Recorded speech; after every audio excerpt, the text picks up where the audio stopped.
Good evening, everybody. Will DuPree here in the KXAN live studio. We are coming to you with this live shot here in Las Vegas after a very fiery debate among the 6 Democrats who made the debate stage tonight. Lots to discuss, and we have some great experts here in our studio and another one to join very soon. But first, let's reintroduce our guests who joined us earlier this evening. We have Brittany Switzer. She is the Senior Brand Director for the Texas Democrats, and Joshua Blank is just below her there on the screen. He's the Research Director for the Texas Politics Project at University of Texas at Austin. Woo, Brittany and Josh, after everything that happened tonight, let's just share your initial reactions. How are you feeling after this debate? Feeling really excited for our March 3rd primary.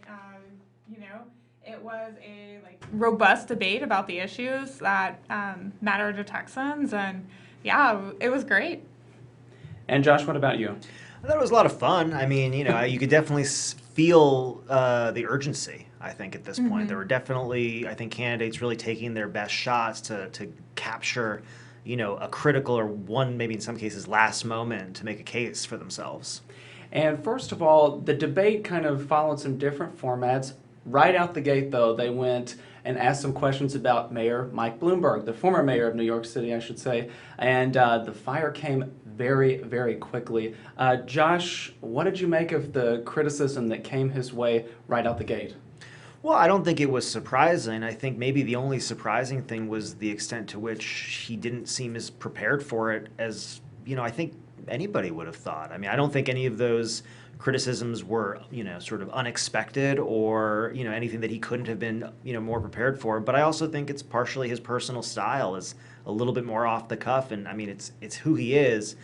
But I think at this level, and I mean, this is sort of the difference between a mayor and a president to some degree, I think you'd expect a little bit more polish. I saw some criticism on Twitter in particular saying that, he spent all this money on ads, but it may have not paid off in the debate preparation. What is your take on that, Brittany? I think that Texans are still voting, and we'll see what the outcome is, and yeah.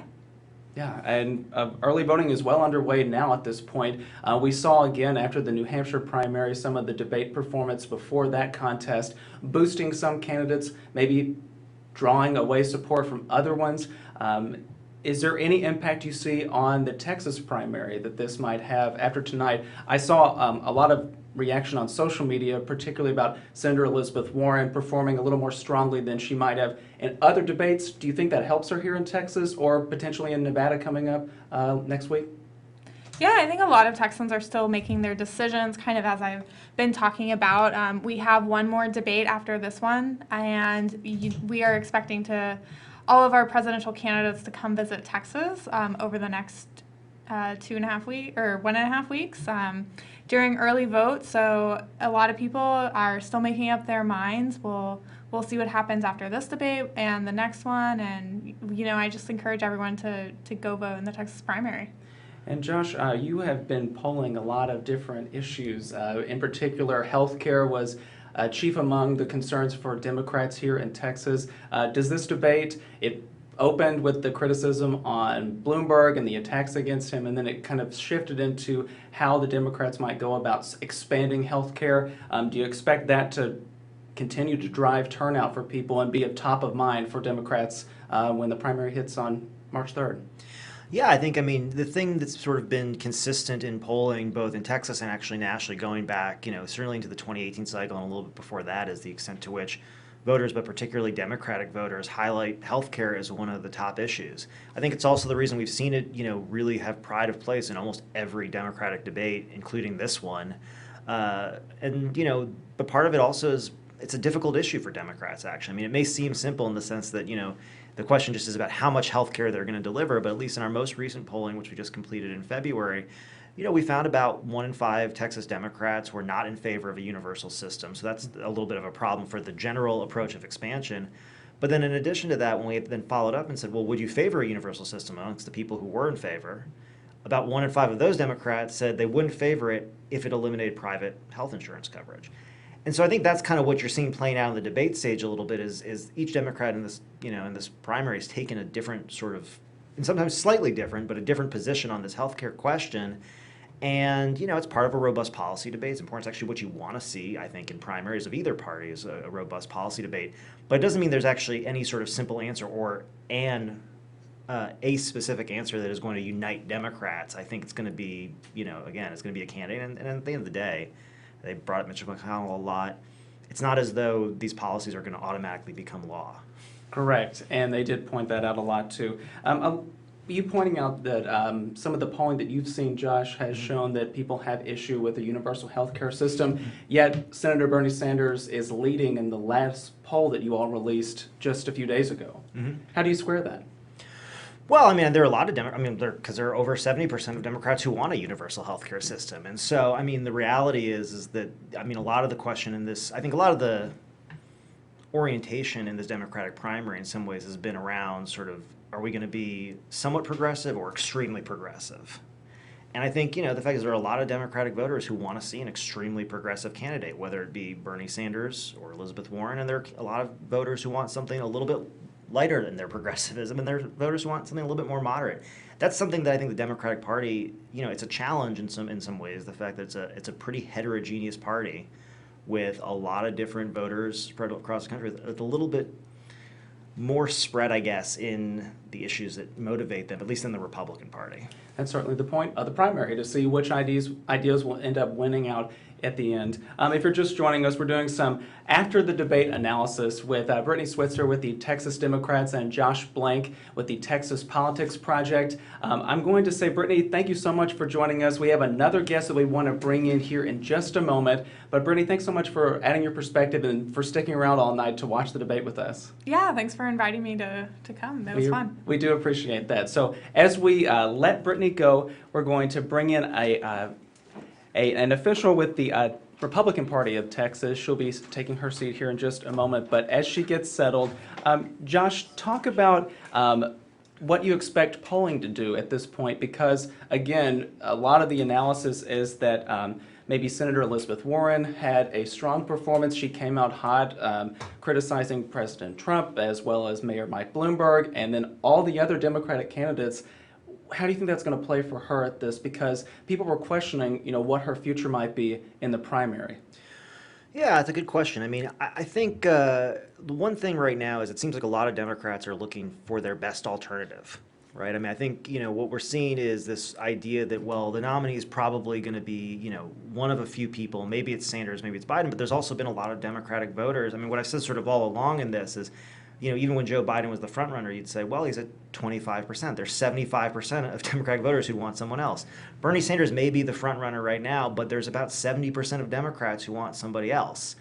And Elizabeth Warren is actually in a pretty good position in the sense that, she's sitting there sort of in the top pack, maybe not, it depends on which poll and which state, maybe in third place, maybe in fourth.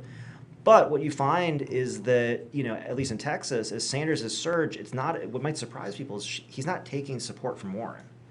I think he's actually taking support from candidates who are dropping out of the race. Her supports remain relatively steady, and you may think of them as sort of ideological fellow travelers. Maybe their supporters would move around. And to some degree, that's true. But Warren's maintained that support, and additionally, in our most recent poll, she was the top second choice candidate. So when we asked people not who your first choice was, but okay, now who's your second choice, she got almost a quarter of that support. So I think with a strong debate performance and the fact that she's sort of top of mind as a second choice among Democrats, we might see her tick up a little bit as we get closer to Super Tuesday. Lots to talk about here. And we have a new guest joining us who's taking a seat here at our table alongside myself and Josh Blank.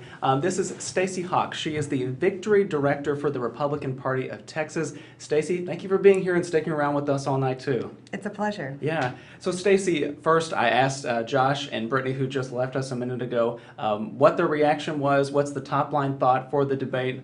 Share yours as well. Well, I think it was a little ugly. It was a little attacking.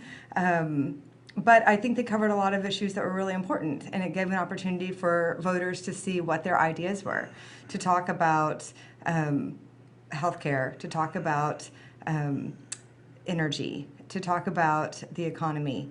And it was a night and day picture. We've never had a clearer distinction between the Republicans and the Democrats, I believe, in this election. It's our opportunity to say, are we going to have the government take control of whole industries whether it's shutting down the energy department and industry as we know it, whether it's closing private healthcare insurance, whether it's taking responsibility for universal childcare, pre-K, almost to the point of just handing our children over the moment they're born.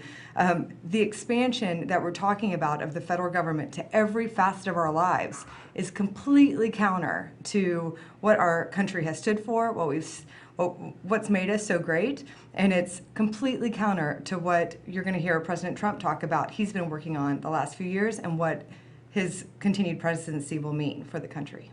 Just to continue on that, Stacey, a lot of people we've seen the polling shift a little bit and seen Mayor Mike Bloomberg rise in those polls, partly because of his business acumen and his status as a billionaire. It might come down, who knows at this point, to two billionaires going against each other. As a Republican, do you think that Mike Bloomberg is a viable candidate against President Trump? How do you all plan to address that? Because they're both very rich men. I think it was a breathtaking moment tonight when Mayor Bloomberg pointed out that he was the only individual on the stage who has ever started or run a business. No one else up on that stage had ever hired an employee, made payroll, found their first customer, made their first dollar of revenue or profit. That speaks to some of the ideas that they're talking about and how unrelatable, how unrealistic, how costly and nonsensical so much of these ideas are when you look at the fabric of our country and our economy and the livelihood, the jobs, the unemployment rate, the opportunity that's available today. It's completely at odds. I thought it was a breathtaking moment and one of his few wins of the evening. Few wins, you said. Mm-hmm. Does he seem like you point out, I mean, his ability to put people to work, he's worked at that and built up a fortune himself. I mean, does that make him the strongest candidate against President Trump? Do you fear him the most in a way? Because again, this field is winnowing and getting smaller potentially as these contests drag on. What do you think about that?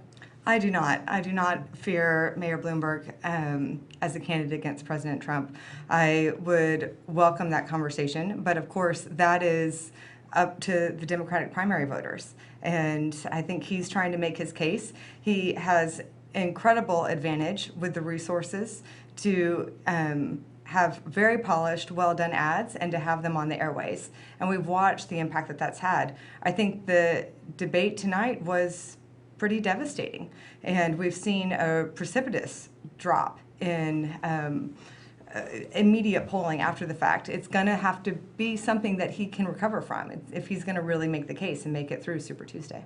Sure. Again, if you all are just joining us, we have Stacey Hawk with the Republican Party of Texas and Josh Blank with the Texas Politics Project. We wanted to highlight a poll that you guys released not too long ago on Valentine's Day, I believe was the last one. And one of them was about Trump's re-election odds here in Texas. We, of course, are going to be voting in our primary on March 3rd. But if you take a look there, there's a pretty big gap. Those who are very for President Trump and those who are strongly against. And from this poll, it looks like there's not much of a middle there. Josh, tell me, give me some context about this poll. What does this show to you? Well, I think there's two ways to interpret this. I mean, at least. The first is to say, I think as an incumbent president in a nominally, if not overtly Republican state, you'd like to be polling a little bit better on a question like that, which is sort of a generic re-election question. At the same time, though, it's a little bit more complicated than that. I mean, for Democrats, they know who they're voting against, right? And there's no question. The question is who the Democratic nominee is going to be. For Republicans, and then for, let's say, independents who are still making up their mind, and even Republicans who are still making up their mind, it's President Trump against somebody. And I think as the discussion's kind of been made clear, I think that somebody is going to make a difference, in terms of how they think about the president's reelection. If it's Mike Bloomberg on the one hand, that's a different question than if it's Bernie Sanders or Elizabeth Warren or Joe Biden. And so, I think as we actually get to a Democratic nominee, we're going to see those numbers probably converge a little bit more. And I think that's to be expected. Yeah, there's many months to go after this. Yeah. Stacey, whenever you see those numbers, what's your reaction to? Well, I think that's exactly right, and I think it would be great to revisit those numbers in November and see how representative that is of the vote that we do see when November comes. I think President Trump's in an extremely strong position in Texas, and I think that as we do find the Democratic nominee and we start to talk about the ideas, that will become more and more clear. The answer for Texas is a robust economy. It is a vibrant job and opportunity. It is low employment. It is security. It is on and on and on what President Trump is going to talk about as far as what he's accomplished and what he's going to do going forward. And I think, like I said before, the case will be black and white. There won't be confusion. And are we looking for free markets and individual liberties? Are we looking for the government to take over nearly every facet of our lives in an unprecedented way? And that's what we're going to be talking about come this November. Well, this is Stacey Hawk from the Republican Party of Texas and Josh Blank from the Texas Politics Project. Before we go and wrap up our live stream, I want to give you all a chance to kind of just share some final thoughts after tonight. Josh, I want to particularly ask you, though, as this primary and early voting is underway now here in Texas, will this debate have much effect? What do you think?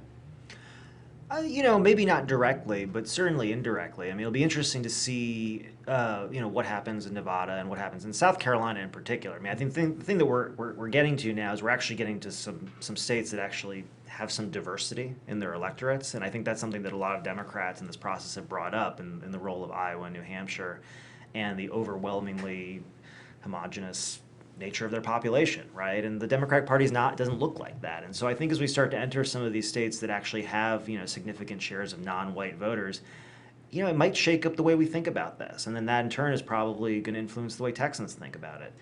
So, I mean, I don't know if it's necessarily going to directly impact the Texas race in anything more than an ambient sense.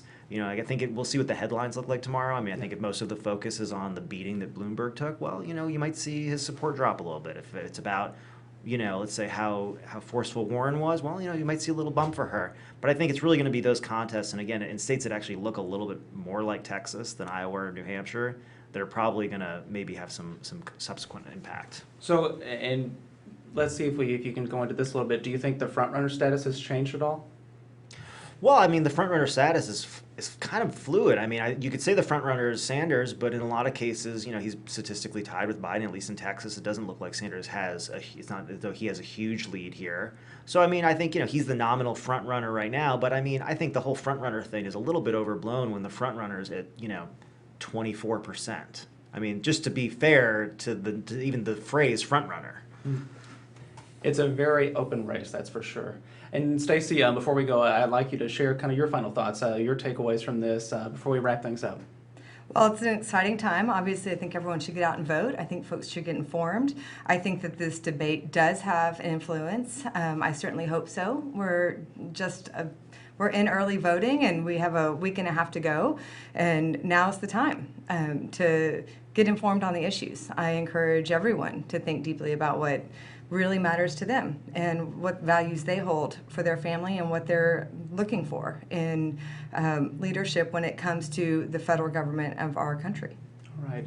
Again, that is Stacey Hawk. She's the Victory Director for the Republican Party of Texas, and Joshua Blank, the Research Director, I should say, for the Texas Politics Project at UT Austin. Josh, Stacey, thank you so much for hanging around again for all these hours tonight. We do appreciate the analysis and your expertise. Thank you. Thanks for having us. And earlier we had Brittany Switzer with the Texas Democrats, and we do appreciate her joining us as well. We want to say thank you all for sticking around with us and for joining in our live stream here on KXAN Live. We do appreciate it, and we'll see you back here tomorrow.